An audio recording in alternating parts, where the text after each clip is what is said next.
నమస్తే sir first of all. Nice.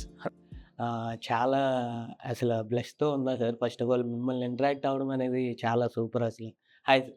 Thank you. Ah, okay sir. First of all మీరు ఇప్పుడు తల్లి పాల గురించి ఒక స్పెషలైజేషన్‌లో ఉన్నారు కాబట్టి, ఇప్పుడు తల్లి పాలనేది చాలా ఇంపార్టెంట్ సార్ ఇప్పుడున్న జనరేషన్‌లో. అంటే వీళ్ళనేది ఇప్పుడున్న తల్లులు ఎలా అయిపోయారంటే సార్, పాలనేది చాలా వరకు ఇవ్వట్లేదు. అంటే అది ఇవ్వడం వల్ల చాలా వాళ్ళకున్న గ్లామర్ డ్యామేజ్ అవ్వడం ఈ రకంగా జరుగుతుందని అనుకుంటున్నారు. అది ఎంతవరకు రైట్ అంటారు సార్? హా! మీరు చాలా ఇంపార్టెంట్ క్వెషన్ అడిగారు ఇప్పుడు. హ్మ్. అది క్వెషన్ ఆఫ్ ద డే ఉందదిప్పుడు. ఇప్పుడు కావాల్సింది అదే మనకి. ప్రస్తుతానికి ఏమవుతుందంటే, మేము డాక్టర్స్‌గా ఎక్కువ మాత్రం మేము ప్రమోట్ చేసేది తల్లి పాలు బెస్ట్ ఉంటదని. అంటే చిన్న పాప పుట్టిన తర్వాత అట్‌లీస్ట్ 6 మంత్స్ టు 1 ఇయర్ వరకు ఎక్స్‌క్లూజివ్ బ్రెస్ట్ ఫీడింగ్ తల్లి పాలు ఇవ్వడం అని రికమెండేషన్ చేస్తాం మేము. దాంతో అడ్వాంటేజెస్ చాలా ఉంటాయి. అంటే దేవుడు మానవ జాతికి చేసినప్పుడు ఆడవాళ్ళకి అది ఒక బ్లెస్సింగ్ ఇచ్చారు. పాలు ఇచ్చేది అది ఉండేది. అది అమృతం లాగా ఉంటదనుకోండి. ఆ! అలాగనే వేరే స్పీషీస్‌కి గూడా ఇప్పుడు కౌ ఉన్నది. కౌ తన పాపకి పాలిస్తది. మేక ఉంది దాని పాల అన్ని స్పీషీసు మ్యామల్స్‌లో మీరు చూడండి వాళ్ళు తల్లి వాళ్ళ పిల్లలకే పాలిస్తది. కానీ అలాగనే మన దగ్గర కూడా మన పిల్లలకి మన పాలు ఇచ్చిన వల్ల చాలా అడ్వాంటేజ్ ఉంటాయి. హ్మ్. అదే సార్. ఈ తల్లి పాలనేది చాలా మందికి ఉత్పత్తి అవ్వట్లేదు సార్. అంటే కొంతమందికి ఇప్పుడున్న జనరేషన్‌లో ఫుడ్ వల్ల అవ్వచ్చు, చాలా ఇదవ్వచ్చు. ఎందుకు ఇది మెయిన్ డిసార్డర్ అంటే ఏం చెప్తారు సార్? ఇప్పుడేందంటే మనకి తల్లికి వాళ్ళు గర్భవతి అయినప్పటి నుంచే మనం వాళ్ళకి ప్లాన్ చేయాలి అది. వాళ్ళకి మోటివేషన్ చేస్తూ ఉండాలి. వాళ్ళకి మనం చెప్తూ ఉండాలి. ఇప్పుడు చలమ్మా ఇప్పుడు మీకు పాప పుట్టినా, బాబు పుట్టినా మీరు మోస్ట్ ఇంపార్టెంట్ ఏందంటే మీరు తల్లి పాలే ఇవ్వాలి. సెకండ్ థింగ్ ఏందంటే వాళ్ళకి ప్రిపరేషన్ చేయాలి. వాళ్ళకి మంచిగా డయట్ ఇవ్వాలి. మంచిగా డయట్ అంటే ఏంటి? మనకి ఎక్కువ మాత్రము వాళ్ళకి ఫ్రూట్సు, వెజిటబుల్సు, సాలడ్సు, వాటర్ సరిగ్గా తీసుకోవాలి. ఇవి బేసిక్ ఉంటాయి. దానికన్నా ఎక్కువ ఇంపార్టెంట్ ఏందంటే, వాళ్ళకి ఎప్పుడు వాళ్ళు డాక్టర్ దగ్గర వెళ్ళినా, గైనిక్ ఎగ్జామినేషన్ అయినప్పుడు, వాళ్ళు బ్రెస్ట్ ఎగ్జామినేషన్ చేయాలి. బ్రెస్ట్ కేర్ తీసుకోవాలి. నిప్పుల్ కేర్ తీసుకోవాలి. చాలా మాత్రం ఏందంటే, డెలివరీ అయిపోతది వాళ్ళకి నిప్పుల్ రిట్రాక్టెడ్ నిప్పుల్ అంటారు. మనకి పాలు ఇవ్వడానికి ఇబ్బంది అవుతుంది. పాప పాలు తాగట్లేదు. వాళ్ళకి పట్టడానికి ఇబ్బంది ఉంటది అని చాలా ఇది.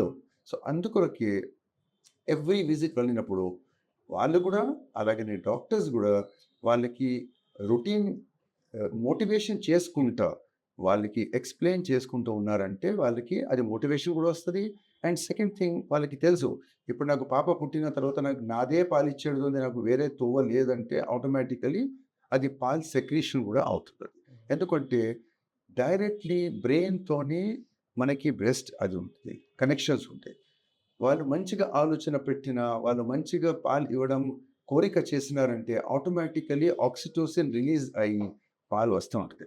ఇక్కడ బ్రెస్ట్‌లో పాలు స్టోర్స్ ఉండదు మనకి. అవును సార్. పాలు వేరే చోట్ల పాలు స్టోర్ చేసినట్లు మనం ఫ్రిడ్జ్‌లో పెట్టినట్లు అట్లా కాదు. మీకు ఎప్పుడు పాప సక్కింగ్ మొదలు పెడుతది, ఆ సక్కింగ్ రిఫ్లెక్స్ వల్ల పాలు ఆటోమేటిక్ తయారు అవుతూ ఉంటుంది. ఇంకా రెండవది ముఖ్యంగా ఇంపార్టెంట్ మాట ఏందంటే, పాలు పాప గూడా ఎంత గావాలి అంతే పాలు తీసుకుంటది. అవును. థర్డ్ ఈజ్ ఫ్రెష్ రెడీమేడ్ పాలు. ఫోర్త్ వీళ్ళకి ఈ పాలు తాగిన వల్ల పాపది బక్సినేటర్ మజిల్సు, ఈ వేరే మజిల్సు కొంచెం స్ట్రాంగ్ అవుతాయి. ఫిఫ్త్ ఇన్ఫెక్షన్స్ ఏం రావు. సిక్స్త్ ఏంటంటే దాంట్లో నేచురల్ మన శరీరంలో కడుపులో ఉన్న బ్యాక్టీరియా ఆర్ ప్రోబయోటిక్ ఉన్న దానికి ఇంకా ఇది అడ్వాంటేజ్ ఇస్తది. సో దట్ పిల్లలకి గ్రోత్ అండ్ డెవలప్‌మెంట్ మంచిగా ఉంటది. So there are lot of చాలా అడ్వాంటేజెస్ మనకి తల్లిపాల వల్ల. అందుకొరకే మనము 100% అదే ప్రమోట్ చేసేది ప్రయత్నం చేయాలి. Okay sir. ఇప్పుడు ఇందాక మనం మాట్లాడుకుంటూ తల్లిపాలు ఇవ్వడం వల్ల తన యొక్క గ్లామర్ అనేది తగ్గిపోతుందనేసి చాలామంది ఫీల్ అవుతుంటారు సార్. అది ఎంతవరకు రైట్ అంటారు సార్ అది? అది ఇప్పుడేందంటే ఎస్పెషల్లీ పిల్లలు, ఆడపిల్లలు ఇది సినిమా ఇండస్ట్రీలో ఉన్న, లేకపోతే గ్లామర్ వరల్డ్‌లో ఉన్న వాళ్ళకి కొంచెము అది ఫాల్స్ బిలీఫ్ ఉన్నది. అది వాళ్ళకి మా గ్లామర్ పోతది. గ్లామర్ ఏం పోదు వాళ్ళు. దానికి ఎక్కువ మనం చూసినారంటే చాలా సెలబ్రిటీసు వాళ్ళు బ్రెస్ట్ ఫీడింగే ఇచ్చారు. ఇన్ ఫ్యాక్ట్ ఫారిన్ కంట్రీస్‌లో కొన్ని విషయాల్లో అయితే మెంబర్ ఆఫ్ పార్లమెంట్ వాళ్ళు పాపకి తీసుకుపోయి వాళ్ళ ప్రొసీడింగ్స్ అయినప్పుడు అక్కడ దాంట్లో కూడా అసెంబ్లీలో కూడా వాళ్ళు పాలు ఇచ్చారు అక్కడ కూర్చొని. అవును. సో, మనకి అది మనం ఎట్లా వాళ్ళకి మోటివేషన్ చేస్తాం, మనం వాళ్ళకి ఎట్లా మనము ఎక్స్‌ప్లెయిన్ చేస్తామో, వాళ్ళకి మనం ఎట్లా చెప్పడం వల్ల వాళ్ళు యాక్సెప్ట్ చేస్తారది. ఒకవేళ మనం చెప్పిన "ఏం కాదమ్మా నువ్వు బయట పాలిచ్చేసేయి, దానికి ఎందుకు అంత కష్టపడుతున్నావు నువ్వు" అంటే automatically that is the easiest way. So, అందుకొరకే మనకి యాస్ ఎ హ్యూమన్ బీయింగ్ మనం ఏదైనా ఈజీ వేకి ఎక్కువ తట్టుకునే ప్రయత్నం చేస్తాం మనం. తల్లిపాలు ఇవ్వడం కొంచెం కష్టము. కొంచెం ప్రొసీజర్ ఉంటది. కొంచెం అప్పకి గూడా కాపాడాలి. ఇక్కడేందంటే బాటిల్ ఇచ్చడము టక టక టక టక పాలు తాగేస్తాడు బాబు. అయిపోయింది ఖతం. హ్మ్. వర్క్ రిలీఫ్ ఉంటది. But that is not right. అది దానిది వాళ్ళ బ్యూటీ ఏం పోదు. ఇంకా వాళ్ళకి అడ్వాంటేజెస్ ఎక్కువుంటాయి. అంటే తల్లి పాలు ఇచ్చిన వల్ల మదర్‌కి గూడా బ్రెస్ట్ క్యాన్సర్స్ తక్కువుంటాయి. వాళ్ళకి వెయిట్ గెయిన్ తక్కువుంటది. వాళ్ళకి ఇమ్యూనిటీ పిల్లలకి బాగా దొరుకుతది. So, there are lot of positive advantages by తల్లిపాలు ఇవ్వడం వల్ల. Okay sir. ఇప్పుడు పాలు అనేవి ఉత్పత్తి అయినా కూడా సార్ వాళ్ళు ఇవ్వకపోవడం వల్ల వాళ్ళకున్న డిసడ్వాంటేజెస్ ఏంటి సార్? అదే వాళ్ళకి ఇవ్వకుండా వల్ల ఒకటి అయితే వాళ్ళకి ఒబెసిటీ వచ్చేస్తూ ఉంటది. ఓకే. రెండవది వెయిట్ గెయిన్ వల్ల వేరే కాంప్లికేషన్స్ వస్తాయి. తల్లిపాలు ఇచ్చినా ఎక్కువ మాత్రం మనం చూసిన బ్రెస్ట్ క్యాన్సర్స్ గిట్ల వాళ్ళ దాంట్లో తక్కువున్నాయి. అవును. ఇవ్వకున్న వాళ్ళకి ఎక్కువున్నాయి. హ్మ్. సో, ఆహ్, ఇచ్చడమే మచ్ మోర్ ప్రమోషన్ చేయాలి. హ్మ్. Okay sir. ఇప్పుడు నార్మల్‌గా ఇప్పుడు ఎక్కువ శాతం ఆవు పాలు, నెక్స్ట్ గేదె పాలు ఇవే వాడుతుంటారు సార్. మన ఇండియన్ టెర్మినేటర్‌లో. అంటే అది ఎంతవరకు ప్లస్ అవుతుంది సార్? అంటే దానివల్ల ఏదైనా ప్రాబ్లమ్ ఉండే ఛాన్సెస్ ఉంటాయా సార్? లేకపోతే ఏ అది ఎంత ఉపయోగం ఉంటదా? అంటే 99-100% తల్లి పాలిచ్చిన వల్ల ఎలర్జీలు ఏమి రావు. హ్మ్. కాంప్లికేషన్స్ ఏమి రావు. ఎక్సెప్ట్ వాళ్ళకి లాక్టోస్ ఇంటాలరెన్స్ ఏమైనా పిల్లలకి ఉన్నాయంటే అప్పుడు కొంచెం బంద్ చేసి మళ్ళీ మేము సెన్సిటైజ్ చేసి మళ్ళీ మొదలుపెడతాం. నౌ మీరు చెప్పేది ఆవు పాలు, బర్రె పాలు. హ్మ్. ఆవు పాలు, బర్రె పాలు is a second alternative. Not as a first alternative. దాని తర్వాత ప్యాకెట్ పాలు, డబ్బా పాలు. అవును సార్. బట్ తల్లి పాలు కాంపోజిషన్ ఉన్న మన పాప కొరకు ఎంత రిక్వైర్మెంట్ ఉన్నది. అంటే వాళ్ళకి తల్లి ద్వారా వచ్చేది అన్ని డిసీజెస్ ప్రొటెక్షన్ ఒకటి ఉంటది. ఇమ్యునోగ్లోబులిన్స్ దొరుకుతాయి. వాళ్ళకి కాల్షియం గిట్ట వస్తాయి. అన్ని పదార్థాలు, అన్ని విషయాలు, అన్ని మంచి ఆహ్, హెల్త్ డెవలప్‌మెంట్ గురించి తల్లి పాల ద్వారా వచ్చిన అంత బెనిఫిట్సు ఆవు పాలు, బర్రె పాల వల్ల అంత ఉండదు. కొంతమందికి బర్రె పాల వల్ల అలెర్జీస్ గూడా వస్తాయి. సో, అందుకొరకే తల్లి పాలు again is the best. Okay sir. ఇప్పుడు చాలా మందికి పాలనేవి ఉత్పత్తి అవ్వవు సార్. అంటే ఇంకొక తల్లి పాలు ఇంకొక బిడ్డకు పట్టొచ్చు అనేసి అనుకోవచ్చా సార్? పర్లేదా? అది అది ఎంతవరకు? అది పెట్టొచ్చు. దానికి ఇబ్బంది ఏం లేదు. ఒకవేళ సపోజ్ తల్లికి రావట్లేదు. ఇది పాత జమానాలో ఏందంటే చాలా మాత్రం జాయింట్ ఫ్యామిలీస్ ఉంటుండే. హ్మ్. ఇద్దరు 2, 3 స్మాల్ బేబీస్ ఉన్న ఒక ఆమెకి రాకుండా ఆర్ ఆమె బిజీ ఉన్న ఆర్ వర్కింగ్ చేసిన వాళ్ళు వేరే మదర్స్ ఆ పాపకి పాలిచ్చడము ఆర్ ఈ మదర్ ఆ పాపకి పాలిచ్చడం అది ఇంటర్చేంజింగ్ ఆఫ్ ద పాలు ఇచ్చడం జరుగుతుంటే దానికి ఇబ్బంది ఏం లేదు అది. హ్మ్. But another very important point is దేవుడు మన శరీరం చేసినప్పుడు ఇంక పెద్ద గుణపెట్టింది ఏందంటే, పాలు పాప ఏజ్ ప్రకారం గూడా మోడిఫై అవుతది మనకి.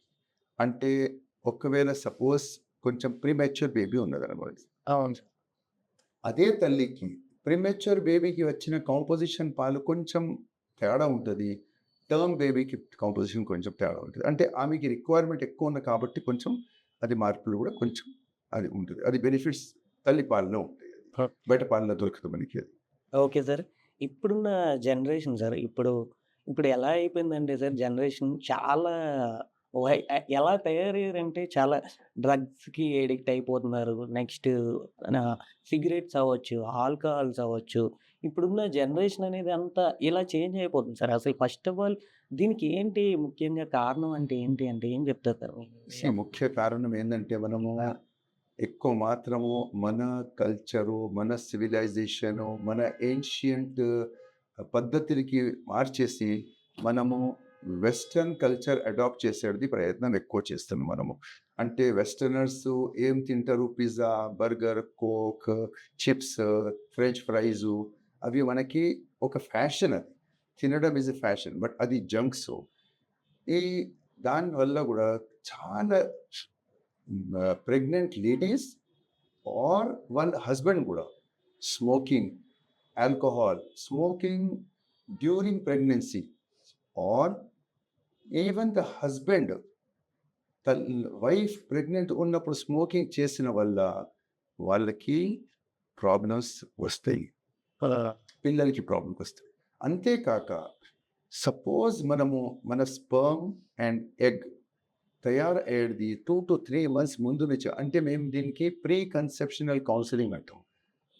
అంటే ఆ టైంకి కూడా మేము ప్రమోట్ చేసేది ఏంటంటే తల్లి తండ్రి, husband and wife should be at the best of their health so that వాళ్ళు స్పర్మ్ ఆర్ ఎగ్ కూడా బెస్ట్ క్వాలిటీ ఉండాలి. ఒకవేళ ఆ టైంకి కూడా మీరు స్మోకింగ్ గిట్ట చేసినారంటే ఆ స్పర్మ్ క్వాలిటీ, ఎగ్ క్వాలిటీ మీద కూడా ఎఫెక్ట్ అవుతుంది. ఆ ఎఫెక్ట్ జెనెటిక్స్ మీద అయి పాప పుట్టిన తర్వాత దాని మీద కూడా రావచ్చు. సో అందుకొరకే ఇది కల్చర్, మన Indian culture is the best culture. మనకి రకరకాల ప్లేసెస్ ఉన్నాయి. నార్త్ నుంచి సౌత్, ఈస్ట్ నుంచి వెస్ట్, ఎవ్రీ కల్చర్ మనకి చూపించేది అదే ఉన్నది. అదే గుణాలు, మన పద్ధతులు. అండ్ దే ఆర్ ఇప్పుడు నౌ డేస్ వెస్టర్నర్స్ మన కల్చర్ ఫాలో చేస్తున్నారు. Yes. సో మనం వాళ్ళకి చేసేది అవసరమే లేదు. ఎందుకంటే మన దగ్గర చాలా మంది రిచ్ కల్చర్ ఉంది మన దగ్గర. సో మనం అడాప్ట్ చేసేది అవసరమే లేదు. Okay sir. ఇప్పుడు పిల్లలు అనేది మైండ్ మెచ్యూరిటీ ఎలా అవుతుంది సార్? అంటే తల్లి పాల వల్ల వాళ్ళ యొక్క మైండ్ అనేది మారుతుందంటారా? లేకపోతే ఇప్పుడున్న జెనెటిక్స్ అంటారా? లేకపోతే ఇప్పుడున్న జనరేషన్ అంటారా సార్? అంటే ఇప్పుడున్న జనరేషన్ అంతా చాలా క్రూయల్‌గా తయారైపోయింది సార్. దానికి ఏంటి ముఖ్యంగా మీరు ఏంటంటే దానికి రకరకాల కారణాలు ఉన్నాయి. ఒకటైతే మనము అభిమన్యు, అర్జున్ వాళ్ళ స్టోరీ విన్నాము. అవును. ఆయన కడుపులో ఉన్నప్పుడు ఆయన దాన్ని చక్రవ్యూహ విషయం చెప్పిన సగం వినేసి చేసింది. అంటే ఆ స్టోరీ ఈజ్ 100% ట్రూ. మేము కూడా ఒకసారి ఇక్కడ స్కాన్ చేసేటప్పుడు ఒక పాపకి మనము శ్లోకాస్ గిట్ట వాళ్ళకి చూపించినామంటే పాప ఇట్లా ఉన్న ఇట్లా చేతులు ఇట్లా పెట్టేశాడు. సో అంటే there is some supreme power which all this shlokas మన ఇది భజన్లు అది దేవుడిది దానికి దాని పవర్ ఉంది. There is no doubt about. నా సెకండ్ ఇంపార్టెంట్ పాయింట్ ఏంటంటే వాళ్ళ బ్రెయిన్ డెవలప్మెంట్ ఎలా ఉంటుంది, వాళ్ళు ఇట్లా ఎందుకు మారిపోతున్నారు.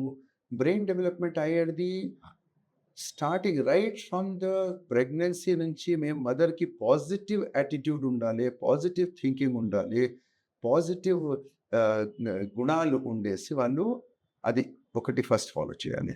సెకండ్ థింగ్ ఏంటంటే పాప పుట్టినాక వాళ్ళకి ఎన్వైర్న్మెంట్, మంచి ఎన్వైర్న్మెంట్, వాళ్ళకి టీవీ చూపించడము, లేకుంటే ఫైటింగ్ ఫిల్మ్స్ చూపించడము, వాళ్ళకి పిచ్చి స్టోరీస్ చెప్పడము, అవి అన్నీ చెప్పక మనకి వాళ్ళకి మంచి పాజిటివ్ మైండ్ స్టోరీస్ చెప్పిన బ్రెయిన్ స్టిమ్యులేట్ అవుతుంది. చాలా మాత్రం ఏంటంటే ఇప్పుడు వర్కింగ్ మదర్స్ కొంచెం వాళ్ళకి బిజీ ఉన్నా కాబట్టి వాళ్ళ చేతిలో టెలిఫోన్ ఇచ్చేస్తారు, లేకుంటే మొబైల్ పెట్టేస్తారు. ఆ స్క్రీన్ వల్ల మనకి బ్రెయిన్ డెవలప్మెంట్ అయ్యేది, అది న్యూరాన్స్ డెవలప్ అయ్యేది, న్యూ కనెక్షన్స్ డెవలప్ అయ్యేది బాగా దెబ్బతింటుంది. అది ఈ ప్రొసీజర్ బ్రెయిన్ డెవలప్మెంట్ స్టార్టింగ్లో అయ్యేది in the first 2 to 3 years of లైఫ్లోనే అవుతుంది. ఆ పీరియడ్ మనకి లూజ్ అయిపోయిందంటే మన బ్రెయిన్ డెవలప్మెంట్ అంతా అవ్వదు. అంటే కనెక్షన్స్ అంతా ఫామ్ అవ్వదు. ఆ కనెక్షన్స్ ఫామ్ అవ్వడానికి మనకి వాళ్ళకి మొబైల్ టీవీ ఇవ్వదు, మనం టైం స్పెండ్ చేయాలి. అందుకొరకే మీరు చూడండి పాత జమానాలో ఉన్న జాయింట్ ఫ్యామిలీస్ పిల్లలు మర్యాదలు, వాళ్ళకి రెస్పెక్ట్ ఫర్ ఎల్డర్స్, వాళ్ళకి గుణాలు చాలా డిఫరెన్స్ ఇప్పుడు ఈ ప్రస్తుతం జనరేషన్కి. అంటే ఈ జనరేషన్ బ్యాడ్ అని చెప్పండి నేను, బట్ ఓన్లీ థింగ్ ఇస్ వాళ్ళకి ఆ ఆపర్చునిటీ దొరకలేదు, వాళ్ళకి మనం ఆపర్చునిటీ ఇవ్వట్లేము. ఇప్పుడు కూడా మన చాలా ఫ్యామిలీస్లో వాళ్ళు అదే పద్ధతులకి చేసేసి ఏం చేసుకున్నారంటే children are developing in a better form also. Okay sir. ఇప్పుడు మీరు మొబైల్ గురించి చెప్పారు కాబట్టి, అదే సార్ ఇప్పుడు మొబైల్ అనేది ప్రతి ఒక్కళ్ళు చిన్న పిల్లలనేది చాలా వరకు ఎడిక్ట్ అవుతున్నారు. దానివల్ల డిసడ్వాంటేజెస్ ఉన్నాయి. Okay sir. ఇప్పుడు మొబైల్‌లో గుడ్ ఉంటుంది, బ్యాడ్ ఉంటుంది. అంటే అందులో టాపిక్స్ అవ్వచ్చు, గుడ్ వన్ ఉంటుంది, బ్యాడ్ వన్ ఉంటుంది. కరెక్ట్. ఇవి గుడ్ వన్ చూసిన తర్వాత కూడా వాళ్ళకి ఉపయోగం ఉంటుందంటారా? చిన్న పిల్లలకి ఇవ్వడం అనేది ఒక మంచి టాపిక్ మీద ఆ మొబైల్ చూపించడం రైట్ అంటారా? రాంగ్ అంటారా? ఫస్ట్ ఏందంటే అప్ టు 2-3 ఇయర్స్ వాళ్ళకి మొబైల్ చూపించేది అవసరమే లేదు. వాళ్ళకి పుస్తకాలు చూపించేసి మన దేవుళ్ళది, మన వేరే స్టోరీస్ మంచి స్టోరీస్, మంచి కమ్యూనికేషన్. మోస్ట్ ఇంపార్టెంట్ ఏంటంటే తల్లి, తండ్రి, ఫాదర్, గ్రాండ్ ఫాదర్, కజిన్స్ వాళ్ళు ఉన్న వాళ్ళకి direct face to face communication చేసినా that will be best. Mobile తప్పదు. వాళ్ళు ఎట్లా కొంచెం పెరుగుతున్నారు, వాళ్ళ చేతిలో మొబైల్ వస్తూ ఉంటాయి. మీరు మొబైల్ సైట్‌కి వెళ్ళకుంటే కూడా అది సైట్ పాపప్ అవుతూ ఉంటుంది. ఆ సైట్ పాపప్ అయినా మనకి అట్‌లీస్ట్ మనకి కంట్రోల్డ్ మొబైల్ ఇవ్వాలి వాళ్ళకి. అంటే కొన్ని విషయాలు వాళ్ళకి మొబైల్ నుంచి తీయబడుతుంది, కొన్ని ల్యాప్‌టాప్ నుంచి తీయాలి, కొంచెం వేరే దాంట్లోది computers and all are compulsory for the children to learn to be into the generation. వాళ్ళకి ఆ పియర్స్‌తోని సమానంగా ఉండాలంటే వాళ్ళకి నాలెడ్జ్ ఉండాలి. కానీ ఆ నాలెడ్జ్‌కి it should be supervised, controlled observation ఉండాలి వాళ్ళకి. కంట్రోల్డ్ మొబైల్ ఇవ్వాలి వాళ్ళకి. అది parents duty again. Okay sir. ఇది 1-12 వరకు ఇక్కడి దాకా వచ్చేసింది సార్. ఇప్పుడు 13 వరకు 13 టు టీనేజ్. ఇప్పుడు టీనేజ్‌కొచ్చేసరికి వీళ్ళ మైండ్ అనేది ఇంకా ఎస్టాబ్లిష్ అయ్యి, ఇప్పుడున్న జనరేషన్ ఎలా అయిపోయిందంటే సార్ ఒక్కొక్క అబ్బాయికి అంటే 3 గర్ల్ ఫ్రెండ్స్ అవ్వచ్చు. అమ్మాయికైనా ఒక 3 బాయ్ ఫ్రెండ్స్ అవ్వచ్చు. ఇది ఎంతవరకు కరెక్ట్ అంటారు సార్? ఈ జనరేషన్ ఇది ఈ జెన్‌జీ అనేది ఇప్పుడు ఒక కొత్త బ్యాచ్ కూడా వచ్చింది. కరెక్ట్ అయితే అది కరెక్ట్ ఏం లేదు. But only thing is again నేను ఇక్కడ మళ్ళా ఎంఫసైజ్ చేస్తాను. మన ఫ్యామిలీ ఎలా ఉంది? మన ఫ్యామిలీ కల్చర్‌లో మనం ఎట్లా వాళ్ళకి బ్రాటప్ చేస్తున్నారు. సీ కుమారు వయసులో దట్ ఈస్ అడాలసెంట్ ఏజ్‌లో 9-19 ఇయర్స్‌లో వాళ్ళకి ఎర్లీ అడాలసెంట్ ఉంటది. 9-12 ఇయర్స్. మిడిల్ అడాలసెన్స్ 12-14-15 ఇయర్స్ ఉంటది. లేట్ అడాలసెన్స్ 15-18 ఇయర్స్ ఉంటది. అడాలసెన్స్ మీనింగ్ ఏంటి సార్? అడాలసెంట్ మీనింగ్ అంటే కుమారు వయసు. ఓకే. కుమారు వయసు అంటే వాళ్ళకి గ్రోత్ అండ్ డెవలప్‌మెంట్ అయ్యేది ఏజ్. ఓకే. అంటే వాళ్ళ బాడీలో మార్పులు వస్తాయి. వాళ్ళ హైట్ పెరుగుతది. వాళ్ళ గడ్డం గిట్ట వస్తది పిల్లలకి. And their body shape and all change అవుతది. అలాగనే ఆడపిల్లలకి వాళ్ళకి బ్రెస్ట్ డెవలప్‌మెంటు, మెన్‌స్ట్రువల్ సైకిల్ గిట్ట అవుతది. So that is a growth and development age ఉంటది అది కుమారు వయసు. But at the same time వాళ్ళ బ్రెయిన్ డెవలప్‌మెంట్ అంతా అవ్వదు. The speed with which body development అవుతుంది, బ్రెయిన్ డెవలప్‌మెంట్ అవ్వట్లేదు అక్కడ. సో అందరూ ఏమంటారంటే బాబు 15 ఇయర్స్ ఉన్నాడు. ఆయనే దగ్గర 5.5 ఫీట్, 6 ఫీట్‌కి దాటిపోతాడు. డెవలప్‌మెంట్ మంచిగా అయితే మజిల్ డెవలప్‌మెంట్ అయిపోతది. వెయిట్ వచ్చేస్తది. హ్మ్. అందరూ ఆయనకి మగోళ్ళు పెద్దవాళ్ళతోనే కంపేర్ చేసడం మొదలుపెడతారు. అది రాంగ్. వాళ్ళకి వాళ్ళ స్పేస్ ఇవ్వాలి. వాళ్ళకి సరిగ్గా గైడెన్స్ ఇవ్వాలి. వాళ్ళకి ఎంతవరకు లిబర్టీ ఇచ్చేది ఉంది అది చెప్పుకుంటా వాళ్ళకి కంట్రోల్ చెప్పాలి. వాళ్ళకి కంట్రోల్ పెట్టినారంటే ఈ విషయాలు డ్రగ్సు, గర్ల్ ఫ్రెండ్ ఉన్నాయి పర్వాలేదు. ఇవాళ రేపు గర్ల్ ఫ్రెండ్ లేదు. Boys and girls they have to mix and stay together. But at the same time they have to know the limits to what they should cross, ఏం cross చేయకూడదు. ఆ limits చెప్పేది parents. So parents they are not authoritative ఉండకూడదు. వాళ్ళు friends లాగా ఉండేసి వాళ్ళకి correct guidance ఇచ్చుకుంటా ఒక పార్ట్నర్షిప్ డీల్ లాగా అవ్వాలి. అంటే ఓకే బాబా ఇది నువ్వు చేయొచ్చు. పిల్లలకి అంత లిబర్టీ ఉండాలి. పేరెంట్స్‌తోని మాట్లాడుతందుకు, పేరెంట్స్‌తోని చెప్పడానికి సిగ్గుపడకుండా ధైర్యంతోని చెప్పడానికి వాళ్ళకి అంత లిబర్టీ ఉన్నా అంటే అటువంటి ఫ్యామిలీస్‌లో ఇవన్నీ కథలు లేవు. ఆ! ఎక్కడ వాళ్ళకి భయపెట్టిచ్చేసి అథారిటేటివ్ పేరెంట్స్ చేస్తున్నారంటే అది రాంగ్ పేరెంటింగ్. దానివల్ల ఇవన్నీ పిల్లలు కూడా బికాస్ వాళ్ళ బ్రెయిన్ ఏంటంటే వాళ్ళకి ఎనర్జీ ఓవర్‌ఫ్లోయింగ్ ఎనర్జీ ఉంటది. వాళ్ళకి నేను అన్నీ చేయగలను అని వాళ్ళకి బలం ఉంటది. అండ్ ఎక్స్‌పీరియన్సింగ్ హ్యాబిట్స్ ఉంటాయి ఆ ఏజ్‌లో. సో ఆయన భయపడడు ఎవరికీ. ఏదైనా వద్దు నేను ఏం చేయను. నేను పక్కకు చేసి చూపిస్తాను మీకు అంటాడు. ఇంకా ఆహ్, అపోజిట్ చేస్తాం ఆయన. సో అందుకొరకే మనం వాళ్ళతోని ఆ ఏజ్‌కి మనం కొంచెం జాగ్రత్తగా వాళ్ళతోని ఒక ఫ్రెండ్ లాగా మంచిగా వాళ్ళు బ్రెయిన్ అండర్‌స్టాండ్ చేసుకుంటూ చేసినారంటే that will be wonderful. Okay sir. మీ వే ఆఫ్ థాట్ బట్టి అంటే ఇప్పుడున్న జనరేషన్‌కి అంటే పేరెంట్స్‌ది రాంగ్ అంటారా? సార్ లేకపోతే చిల్డ్రన్స్‌ది రాంగ్ అంటారా సార్? ఇప్పుడు ఇద్దరిది రాంగ్ లేదు. ఆ! ఎందుకంటే పేరెంట్స్ ఇప్పుడు మనం పేరెంట్స్ అయినప్పుడు మన సిట్యుయేషన్స్ చాలా డిఫరెంట్‌గా ఉంది. యెస్. మనం ఆ టైం దొరికినప్పుడు మనకి బసెస్ ఉండే, మనము నడుచుకుంటా స్కూల్‌కి వెళ్తుండే, డ్రైవర్ లేకుండే, మనకి పిజ్జా, బర్గర్, జొమాటో అవన్నీ లేకుండే. కానీ ఈ పిల్లలు గ్రో అయ్యేది వేరే జనరేషన్ డెవలప్. ఆ టైంకి వాళ్ళకి అడ్వాంటేజెస్, ఈ టైంకి అడ్వాంటేజెస్. మనకి ఫోన్ అంత లేకుండే. ఫోన్ చేయాలంటే ఎక్కడైనా పోయి ట్రంక్ కాల్ చేయాలి అటువంటి ఉంటుంది. ఇవన్నీ click of the button everything is there. So మనం కూడా కొంచెం వాళ్ళతోని మార్చేసి ఇది చేసినామంటే they will be a proper balance between two generations. మేము అప్పుడు అట్లా చేసినాం, నువ్వేం చేస్తున్నావు ఇట్లా మా టైంకి అట్లా లేకుండే. మీరు ఇట్లా చేయాలంటే వాళ్ళకి కోపం. మీ టైంలో ఉండొచ్చు. కానీ సార్ నాన్న నా టైంకి వేరే ఉన్నది. మీరు నా టైంకి చూసుకోండి అంటారు. మా ఫ్రెండ్స్ అన్ని వాళ్ళకి పియర్ ప్రెషర్ ఎక్కువ ఉంటుంది. సో అందుకొరకే ఎప్పుడైనా మనకి పిల్లలకి చేసినప్పుడు వాళ్ళ పియర్స్‌తోని, వాళ్ళ ఫ్రెండ్స్‌తోని కూడా మనము అండర్‌స్టాండ్ చేసుకుంటూ ఉండాలి. ఏదైనా మన పార్టీస్‌కి పంపించినా కూడా పార్టీస్ సూపర్వైజ్ చేయాలి మనం. అంటే వాళ్ళకి నైట్ పార్టీసు, డోప్ పార్టీసు అవన్నీ ఇడిసిపెట్టొద్దు.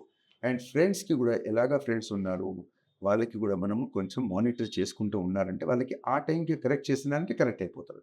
కానీ ఒక లిమిట్ దాటిపోయినారంటే మళ్ళీ వాళ్ళు తిరిగి రారు. సో అందుకొరకు మన మన duty is equally important. Okay sir. నాకైతే ఇది బాగా ఉన్న డౌట్ సార్. ఏంటంటే సార్ ఇప్పుడున్న జనరేషన్ బాగా పబ్‌జీ గేమ్ అవ్వచ్చు, ఫ్రీ ఫైర్ గేమ్స్ అవ్వచ్చు, ఇలాంటి దానికి బాగా ఎడిక్ట్ అయిపోయి, దానిలో ఉండి నైట్ 3, 4 వరకు పడుకోకుండా, అందులో ఆటోమేటిక్‌గా ఫోన్ లేకపోయినా సరే వాళ్ళు దాన్ని ఇమాజిన్ చేసుకుంటున్నారు. ఇమాజిన్ చేసుకొని హాస్పిటల్స్ దాకా కనెక్ట్ అవుతున్నారు. అది ఏంటి సార్ అసలు first of all? That is addiction. హ్మ్. ఇప్పుడేందంటే వీళ్ళకి ఎర్లీ ఫోన్ ఇచ్చడం వల్ల వాళ్ళకి యాక్సెస్ అన్ని సైట్స్‌కి యాక్సెస్ ఉన్న వల్ల ఇప్పుడు మనకి గూడా సపోజ్ లగ్జరీ లైఫ్ దొరికిందంటే మనం హార్డ్ లైఫ్ ఎందుకు చేస్తామండి? యెస్. మనకి automatically as a human being మన టెండెన్సీ ఉంటది. మనకి ఈజీ వే వెళ్తాం మనం. అలాగనే పిల్లలకి గూడా మొబైలు, మనం హై ఎండ్ మొబైల్ ఇచ్చినా with the connections, with the access to all the sites ఏమైనా ఉన్నా అంటే వాళ్ళు ఆటోమేటికల్లీ దాంట్లో అండ్ ఈ సైట్స్ ఏదంటే they are very addictive sites. అంటే వాళ్ళకి చాలా ఎక్సైట్‌మెంట్ ఉంటది దానివల్ల. ఆ ఎక్సైట్‌మెంట్ వల్ల వాళ్ళకి దానికి కంటిన్యూయస్‌గా దాంట్లోనే ఉండేసి వాళ్ళు ఎక్స్‌పీరియన్స్ చేసుకుంటూ ఉంటారు. దాని తర్వాత వాళ్ళు నైట్ పడుకోకుండా బ్రెయిన్ డెవలప్‌మెంట్‌కి ఎఫెక్ట్ అవుతదది. సెకండ్ ఇంపార్టెంట్ ఏందంటే వాళ్ళకి అది ఎక్స్‌పీరియన్స్ చేయాలని కూడా వాళ్ళు they try to experience on thought. And because see పిల్లలకి ఏందంటే బ్రెయిన్ డెవలప్‌మెంట్ ఉంటది. కానీ మెచ్యూరిటీ ఉండదు వాళ్ళకి. యెస్. వాళ్ళకి ఎక్స్‌పీరియన్స్ అండ్ ఏదైనా చేయాలనే కోరిక బాగా ఉంటది. స్ట్రెంత్ బాగా ఉంటది. చేయాలని కూడా ఎళ్ళిపోతారు. కొట్లాడతానికి కూడా ఎళ్ళిపోతారు. కానీ వాళ్ళకి రిజల్ట్‌ది ఐడియా ఉండదు. సో, అందుకొరకే అక్కడే అడల్ట్ రోల్ వస్తది. Road rages, traffic accident, speeding, dope, public places అవన్నీ మనం వాళ్ళకి కంట్రోల్ చేసుకుంటున్నారట. సెకండ్ ఇంపార్టెంట్ ఏందంటే నైట్ టైమ్ మొబైల్ చూసిన అది బ్లూ లైట్ వల్ల మన నిద్ర హార్మోన్ అంటారు మెలటోనిన్. ఆ మెలటోనిన్ సెక్రీషన్ కూడా తగ్గిపోతది. అందుకొరకు వాళ్ళకి నిద్ర సరిగ్గా రాదు. వాళ్ళకి 2, 3, 4కి నిద్రపోతారు. అండ్ ఆ టైము 4:00కి నిద్రపోవడం వల్ల క్యాచప్ అవ్వదు. గ్రోత్ డెవలప్‌మెంట్ మీద ఎఫెక్ట్ అయితది. బ్రెయిన్ మీద ఎఫెక్ట్. సెకండ్ ఇంపార్టెంట్ ఏందంటే, మన హార్మోన్స్ సెక్రీట్ అయ్యేది మోస్ట్ ఇంపార్టెంట్ టైమ్ ఈస్ 10-4. శరీరంలో అంత శరీరం మొత్తం రీజునరేట్ అవుతది. Night sleep. అందుకొరకే స్లీప్ ఈజ్ వెరీ ఇంపార్టెంట్. అడాలసెంట్‌కి మినిమమ్ స్లీప్ వాళ్ళకి 8-10 అవర్స్ స్లీప్ అవ్వాలి. వాటర్ సరిగ్గా అవ్వాలి. ఎక్సర్సైజ్ సరిగ్గా అవ్వాలి. న్యూట్రిషన్ సరిగ్గా అవ్వాలి. అప్పుడే ఇవి 4 ఉన్నాయంటే వాళ్ళకి డెవలప్‌మెంట్ మంచిగా ఉంటుంది. Okay sir. ఇప్పుడు ఇందాక మనం బ్రెస్ట్ గురించి మాట్లాడుకున్నాం. ఒక చిన్న డౌటొచ్చింది సార్. ఇప్పుడు చాలామంది లేడీస్ కూడా బ్రెస్ట్ అనేది ఉత్పత్తి అవ్వట్లేదు సార్. అంటే బ్రెస్ట్ కొంతమంది పెంచుకోవాలనేసి కొన్ని మెడిసిన్స్ వాడడం, నెక్స్ట్ ఇంజెక్షన్స్, స్టెరాయిడ్స్ ఈ టైప్ వాడడం అది ఎంతవరకు రైట్ అంటారా sir? And that is totally not acceptable. But yes, some people will have small breast. But when we discuss about the delivery and all, after delivery, even breast చిన్న ఉన్న వాళ్ళకి కూడా పాలు సరిగ్గానే వస్తుంది. వాళ్ళు చాలా మందికి మేము చూసాము బక్కగా ఉన్న స్మాల్ సైజ్ బ్రెస్ట్ ఉన్నా కూడా they have given very good feeding to the mothers. Even కొంచెం మంచిగా నార్మల్ సైజ్ ఉన్న వాళ్ళకి కూడా మంచిది. Now the question is about మనకి కాస్మెటిక్ పర్పస్ కొరకు బ్రెస్ట్ డెవలప్మెంట్కి ఇది చేయడానికి అది ఉన్నారంటే వాళ్ళకి ప్లాస్టిక్ సర్జరీ చేసుకొని వాళ్ళు కొంతమంది అది చేస్తారు only for the cosmetic beauty కొరకు. Okay. That is their choices, but if they are comfortable with it, I don't think there is anything to do about that. But if it is too small and they are very conscious, చాలా ఉన్న వాళ్ళకి self అది అవుతుంది అంటే మళ్ళీ అది చేసుకోవడం better. Okay sir. అది ఇందాక డౌట్ వచ్చి అడిగాను సార్. ఫస్ట్ ఆఫ్ ఆల్ ఇప్పుడు పిల్లలు సార్ నెక్స్ట్ ఇప్పుడు స్కూల్లోకెళ్ళిన తర్వాత ఒక టీచరు ఒక స్టూడెంట్‌ని కొట్టాలంటే ఇప్పుడు అసల అది అయ్యే పాసిబుల్ అసలు లేదే లేదు. మా జనరేషన్‌లో ఉండేటప్పుడు చాలా ఎక్కువ బెదిరించడం అంటే కొట్టేవారు కూడా. అంటే దానికి తగ్గట్టు వినేవారు సార్. స్టూడెంట్స్ అనేది ఆ రకంగా ఉండేవారు. ఇప్పుడైతే పూర్తిగా మారిపోయింది. ఇది రైట్ అంటారా సార్? ఆ జనరేషన్ రైట్ అంటారా? అంటే మీ ఉద్దేశంలో ఏం యాక్చువల్లీ పిల్లలకి కొట్టడం తప్పు. ఏ జనరేషన్‌లో ఉన్నా కూడా పిల్లలకి కొట్టకూడదు. వాళ్ళకి ఎక్స్‌ప్లెయిన్ చేసి, వాళ్ళకి నిదానంగా చెప్పేసి, కావాలంటే ఒక చిన్న పనిష్మెంట్ ఇచ్చేసి వాళ్ళకి కరెక్ట్ చేయడం ఈజ్ ద బెస్ట్ ఆన్సర్. కొట్టడము మన జనరేషన్‌లో వాళ్ళు కేనింగ్ చేస్తుండే, బయట నిలబడుతుండే, బెంచ్ మీద స్టాండప్ చేస్తుండే. కానీ ఇవాళ రేపు యాక్సెప్టెడ్ లేదు. Even the education department also దానికి advise చేయరు and they take very strict action if any of the teachers or anybody does any manhandling or beating చేసినారంటే it is wrong. Because చిన్న పిల్లలకి ఏంటంటే వాళ్ళకి సైకలాజికల్ ఎఫెక్ట్ అయిపోతుంది అది. So బెదిరించడము, కొట్టడము షుడ్ నాట్ బి దేర్. అదే ప్రేమంతో చెప్పి వాళ్ళకి కరెక్ట్ చేయడం ఈజ్ బెటర్. కొన్ని పిల్లలు ఉంటారు చాలా ముందే ఉంటారు వాళ్ళకి మనం ఇది చేసేసి కొంచెం మెథడ్ అడాప్ట్ చేసేసి వాళ్ళకి కరెక్ట్ చేసే ప్రయత్నం చేయాలి. Okay sir. ఇప్పుడున్న పిల్లలు కొంతమంది అంగవైకల్యంతో పుడతారు సార్. అంటే మెంటల్లీ డిసార్డర్ అవ్వచ్చు. నెక్స్ట్ ఇది ఏ రకంగా ఏర్పడుతుందంటే ఎలా చెప్తారు సార్? ఇప్పుడు మెంటల్ డిజార్డర్ ఉన్నా లేకుంటే వాళ్ళకి డెవలప్మెంటల్ ప్రాబ్లమ్స్ ఉన్నా అంటే వాళ్ళకి స్పెషల్ కోచింగ్ ఉండాలి, స్పెషల్ టీచర్స్, ట్రైన్ టీచర్స్ ఉండాలి, వాళ్ళు హ్యాండిల్ చేయాలి. కామన్ టీచర్స్ వాళ్ళు హ్యాండిల్ చేయరు. ఇంకా సెకండ్ థింగ్ ఈజ్ మీరు అడిగిన క్వశ్చన్కి ఆటోమేటిక్ ఇప్పుడు ఆటిజం అని కూడా చాలా ఎక్కువ వస్తుంది. అది ఎక్కువ మాత్రం వచ్చింది డ్యూరింగ్ కోవిడ్ పీరియడ్. ఆ టైంకి పిల్లలకి అంతా ఇంట్లో ఉండేసి వాళ్ళకి ఎక్కువ మాత్రము మొబైలు, టీవీ అవన్నీ పెట్టేసి వల్ల ఎక్కువ వాళ్ళు అడిక్ట్ అయిపోయారు వాళ్ళు. ఆ టైంకి ఆటిజం ఎక్కువ డెవలప్ అయింది. సో దానికి ఇప్పుడు విత్డ్రాయింగ్ చేసేసి వాళ్ళకి ఎడ్యుకేట్ చేయడానికి ప్రయత్నం ఇస్ బెటర్. Okay sir. చాలా మంచి విషయాలు చెప్పారు. చాలా బాగా ఎక్స్‌ప్లోర్ అయ్యాం సార్ దీనివల్ల. Okay. Thank you. Thank you so much.